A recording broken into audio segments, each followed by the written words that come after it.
예, 반갑습니다. 자, 또, 예, 요번에는 이제 요범사원, 지난번에 개과지법이 끝났고, 허물을 고치는 방법이 끝났고, 또 요번 편에는 이제 허물을 고친 뒤에 그릇이 깨끗해진 상태에서 좋은 것을 담는 방법입니다. 어떻게 좋은 것을 담느냐. 우리 책에 보니까 205쪽에 선행을 쌓는 집안은 번영한다 하고 그 밑에 유독한 10사람들의 이야기 이렇게 돼 있죠. 그런데 그 도덕경이라고 굉장히 유명한 경전이 있는데 그 경전의 주석에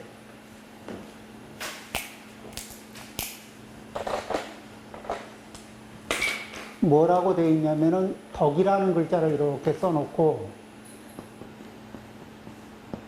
덕은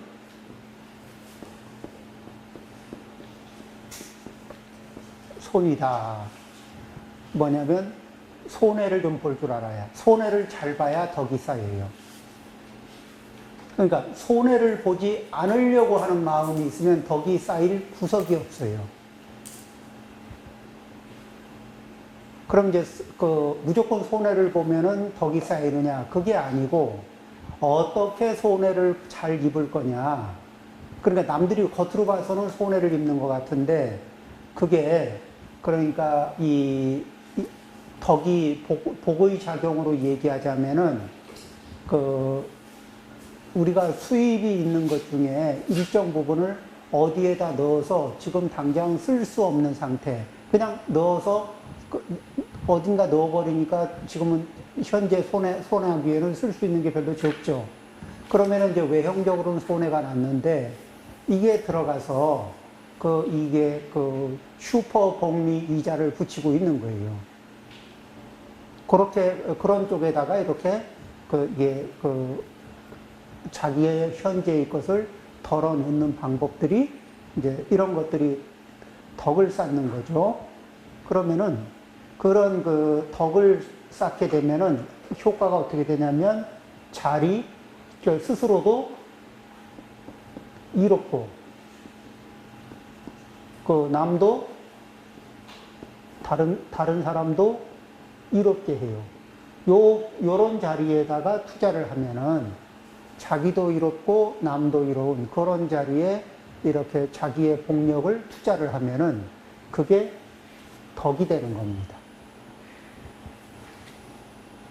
자, 그러면은 그런 거에서 지금 이제 이 적선지방, 그러니까 선을 쌓는 방법, 이렇게 지금 제목이 돼 있고, 거기에 10가지 이렇게 인물들의, 다양한 사람들의 다양하게 덕을 쌓은 이렇게 경험 사례들을 그때 당시에 요범 선생이 살았던 시대에서 그러니까 덕을 쌓았던 사람의 후대가 요범 선생이 살던 시대에 이렇게 있었던 만날 수 있었던 사람들, 그러니까 경험 사례들이 멀지 않은 그런 사람들만 모아서 한 10가지를 이렇게 설명을 합니다. 그 뒤에 또 무엇을 하냐면은 선행이란 뭔가 진짜 선과 가짜 선, 뭐 아니면 완전한 선과 반쪽 선, 이렇게 해서 선행의 여러 가지 형태에 따라서 이게 어떻게 선행을 해야 제대로 된 선행을 하고, 어떤 거는 외형적으로는 선행처럼 보이는데 별로 이렇게 선행이 아닌 것도 있고 효율이 떨어지는 것도 있어요. 그러면은 덕을 쌓는데 에너지는 동등하게 들었는데 어떤 거는 이게 덕이 많이 쌓이는 게 있고, 어떤 방식에는 덕이 조금밖에 안 쌓이거나 혹은 마이너스로 가는 수가 있거든. 그래서 그런 것들을 구별하는 안목이 뒤에 또 이렇게 적선지방 안에 들어있어요. 그러니까 선행이란 무엇인가에 대해서 굉장히 우리 눈을 이렇게 우리의 안목을 정립할 수 있는 그런 내용들이 들어있습니다. 하나하나 차곡차곡 해나가겠습니다. 자, 먼저 205쪽입니다. 유덕한 10사람들의 이야기. 역경에 선행을 하는 집안은 수많은 세대에 지속할 수 있는 행운을 쌓을 것이다 라는 구절이 있다. 한 예가 안씨 집안이다. 딸을 공자의 아버지가 될 사람에게 시집을 보낼 때 그 집에 대하여 알아보았다. 그들이 선행을 하고 공덕을 쌓았음을 알고서 안씨 집안은 딸을 번영하고 훌륭한 자손들을 가질 집안에 출가시킨다고 자신할 수 있었다. 자, 이제 이 얘기가 뭐냐면은 적선지가의 필류여경이다. 그러면 요거에 이렇게 이 한문의 뜻을 다 그냥 원문으로 놓고 보면 선을 쌓은 집안에는 필류 반드시 있다. 뭐가? 여분의 경사. 그러면 여분의 경사라는 말이 무엇이냐 하면은 선행을 하면 선행을 한 사람이 자기가 선행한 것을 안고 가죠. 이제 금생을 마치고 떠나갈 때 자기가 지은 선행이나 악행, 선업, 악업을 자기가 가지고 가요. 그런데 이 선업을 많이 쌓은 사람들은 이 자기의 후손들에게 여분의 복을 좀 남겨놓고 갑니다. 여분의 복을 남겨주면서 가요. 그러면 자손들이 왜 부모님이 재산을 좀 남겨주고 가시면 그러면 자식들이 일단 삶을 시작할 때 기본 토대가 한결 편안하죠. 그런 것과 마찬가지로 복력을 남겨주면은 그러면 자손들은 자기들의 역량 안에서 무엇을 하려고 할 때 발복이 쉽게 되는 거예요. 그러니까 조상이 선업을 쌓고 이렇게 가시면은 그 후손들의 집안에는 여분의 그런 복력이 남아서 언제든지 쉽게 발복할 수 있다. 이런 내용입니다. 이거는 이제 누가 썼냐면은 이걸 재미있게 이런 거를 재미있다고 하는 거예요. 왜냐하면 저 혼자 재미있는데 요 적선지가 필류여경이란 말을 누가 썼냐면은 공자님이 썼어요. 어디다 썼냐 그러면 주역 개사전에 썼거든. 개사전 맨 앞에 쓰는, 그러니까 주역 뒤에 보면은 이게 개사전이라고 해서 이 주역의 전반적인 흐름을 읽을 수 있게끔 그렇게 이 종합적인 내용을 정리한 게 개사전인데 그걸 공자님이 이제 직접 썼고 그 맨 앞에 나오는 말이에요. 그런데 그리고 나서 바로 공자님의 아버지 숙량홀이라고 하는 분하고 숙량홀이라는 분이 젊었을 때 이제 부인을 얻게 되잖아요. 안씨 집안에서 부인을 얻었는데 그 부인을 줄 때 그쪽 집안에서 무엇을 기준으로 보고 주었느냐? 그러니까 숙량홀이라는 인물, 사람 하나를 보고 주었느냐? 그게 아니고 그쪽에서 숙량홀, 이쪽 집안의 그 조상들이 어떻게 살았나? 음덕이 쌓인 집안인가? 음덕이 안 쌓인 집안인가? 이걸 살펴봤다는 거예요. 그리고 살펴보니까 음덕이 많이 쌓인 집안이더라.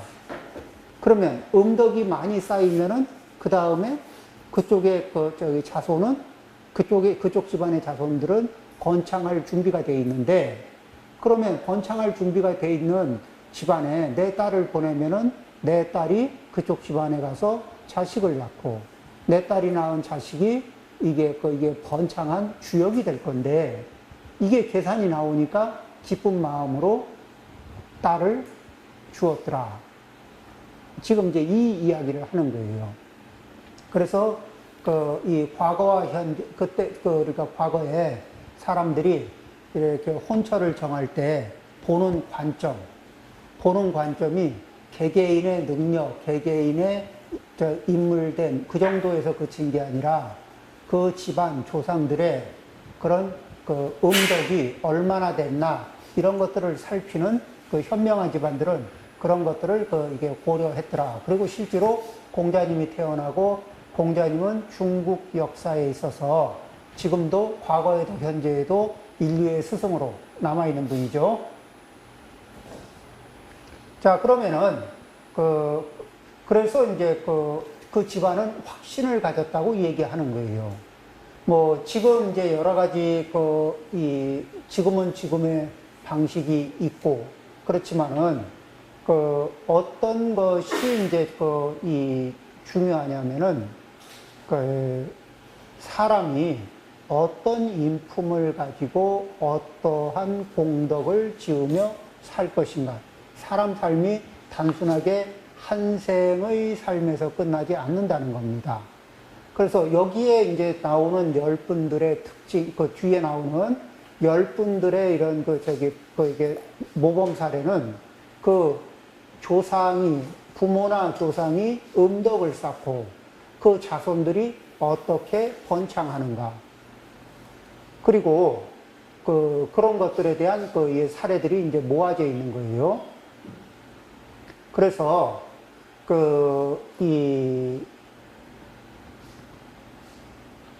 우리가 이제 하나하나를 좀 다음 장에 한번 볼까요? 다른 하나의 예를 들면, 공자는 순의 효성을 다음과 같이 칭찬하였다. 그의 커다란 효성과 진실로서 순은 그 조상까지 깊이 감동시켜 공물을 받게 하였다. 그 조상까지 공물을 받게 하였다. 그가 쌓은 공덕과 선행은 여러 세대 지속할 것이다. 이 원리가 많은 예에서 확인되었다. 이 말만 읽어가지고는 이제 뭔 말인지 알 수가 없는데, 순임금을 얘기하자면은 우선 이런 인과와 관련된 얘기를 먼저 조금 해봐야 되겠어요. 자, 이제 이렇게 우리가 대지가 있으면은 이렇게 대지가 있고 대지 위에 이게 비도 왔어요. 비도 있고 햇빛도 있고 또 바람도 있고 여기는 토양도 있고.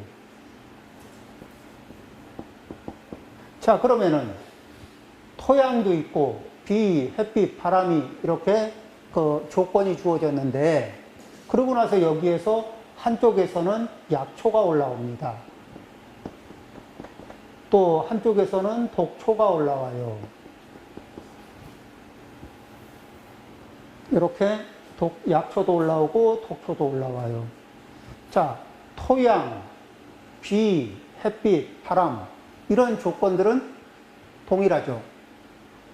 이런 외부 조건들은 동일한데 거기에서 약초도 올라오고 독초도 올라오면 우리는 무엇을 예상할 수 있냐면 이 흙 안에는, 토양에는 이 독초의 씨앗과 약초의 씨앗이 미리 이미 있었다.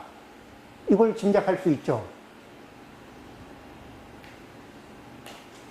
자, 이런 얘기, 이게 이제 왜 이런 싱거운 얘기를 하냐면, 원래 얘기는 싱거운 데서부터 깊게 들어가는 건데, 자, 그러면은, 자, 사람들이, 볼까요? 사람들도 같은 환경 안에서 어떤 사람들은 뿔따구 에너지를 일으키기도 하고, 비슷한 환경에서 어떤 사람은 교화의 에너지를 일으키기도 합니다.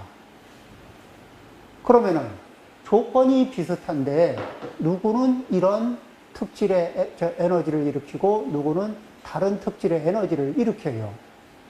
그렇다면은 이거는 그리고는 뭐라 그러냐면 내가 지금 화를 내는 건 네가 나를 그렇게 건드렸기 때문이다. 이렇게 얘기는 해요. 그리고 그게 전후 사정으로 보면 맞을 것도 같아. 그런데 비슷한 상황에서 누구는 웃고 누구는 화를 내요. 그렇다면은 거기에는 뭐예요? 그 사람의 마음속에 약초가 될 씨앗과 혹은 독초가 될 씨앗을 가지고 있다가 그게 발화가 됐다고 볼 수 있는 거 아닐까요? 그렇다면은 우리가 어떤 상황에서 독초의 에너지를 뿜어내기 시작했다면은 너 때문에 내가 화가 났다고 얘기를 해야 될 것 같기도 하지만 조금 더 지혜가 있다면 아, 내가 이런 독초의 씨앗을 품고 있었구나. 그래서 외부의 일반적인 조건을 맞아서 나한테서 그게 발화가 되고 있구나. 그게 작동이 되고 있구나. 이렇게 자기 자신을 반성할 수 있는 계기라는 게 있죠. 그런데 이 대목에서 이렇게 시각을 돌려서 자기를 반성하게 되면은 이때는 굉장히 굉장히 높은 수준의 자기 반성력이 들어가는 거죠. 자, 여기에서 이제 왜 이 이야기를 하냐면은 순임금은 어떤 분이냐면은 어려서 모친이 돌아가셨어요.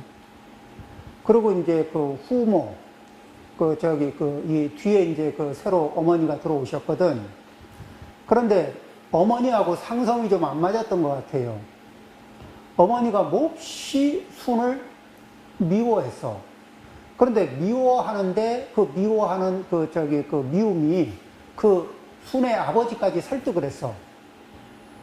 그리고 뒤에 동생이 태어났는데 동생도 후모의 어머니 후모의 영향을 받아가지고 같이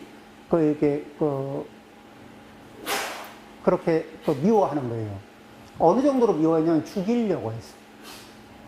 틈만 나면 죽이려고 했거든.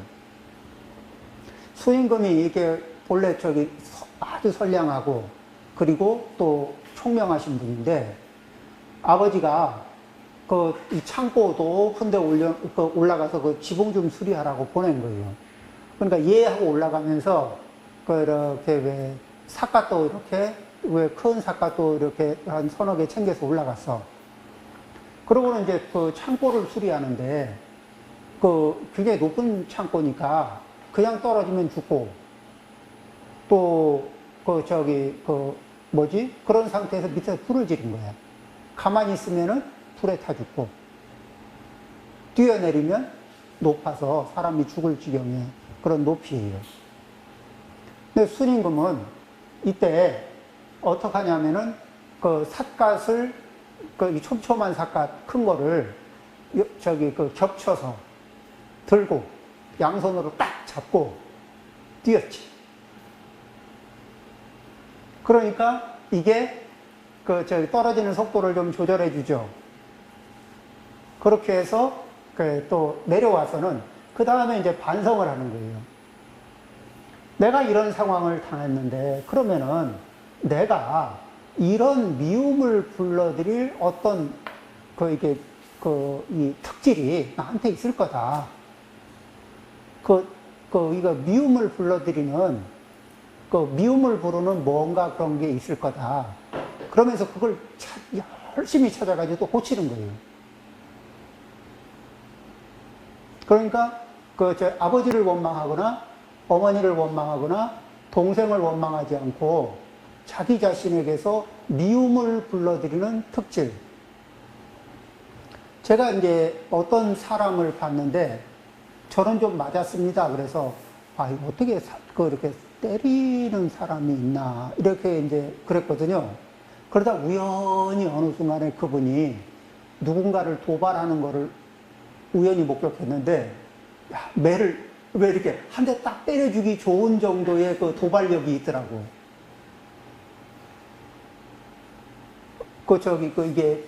그래서 이게 부르는 힘도 있구나. 이제 그런 거를 이렇게 살짝 이 엿본 그런 거를 엿봤죠. 그러니까 왜 이런 거 있죠. 욕을 부르는 사람 있죠. 욕을 불러들이는 사람 있죠. 사람은 뭐냐면 그 사람이 불러들이지 않는 거에 대해서는 불러들이지 않은 거를 주다가는 뻘쭘해져요. 그러니까 뭐를 불러들였을 거다. 그러고는 그걸 제거하고 또 제거하고 이런 작업을 했는데 또 한 번은 유명한 게 뭐 대단한 게 뭐냐면 저기 이게 우물을 파라는 거예요. 그래서 우물을 파고 들어갔거든.